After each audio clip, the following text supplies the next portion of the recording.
Des gens qui sont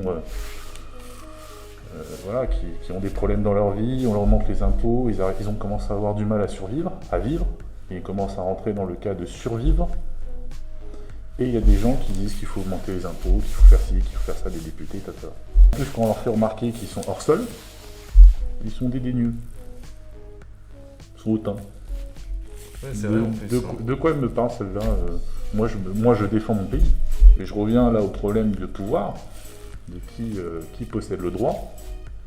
C'est l'Union Européenne. Donc vous n'avez pas le pouvoir, mais vous faites semblant d'avoir le pouvoir. Ou vous n'avez pas conscience d'avoir le pouvoir, ou vous en avez peut-être conscience et vous prenez vos 5 700 € par mois. Donc c'est exaspérant quand même. Hein.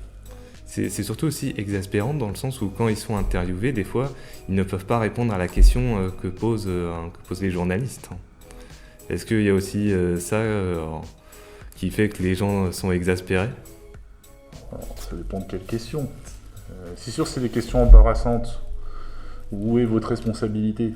Si vous avez 20% de pouvoir, vous ne pouvez pas être responsable. Si vous avez 80% de pouvoir, vous pouvez être responsable et dire voilà, bon, on a pris cette décision parce qu'il y a ça, ça, ça, ça. Mais là, c'est pas eux qui décident. Aujourd'hui, on est rentré plutôt dans une société de la communication, où quand un homme politique parle, c'est pour communiquer. Est-ce qu'il y a un fond derrière? Je pense qu'il y a très peu d'hommes politiques, hélas, qu'on voit sur BFM ou CNews ou n'importe la chaîne, où il y a un vrai fond.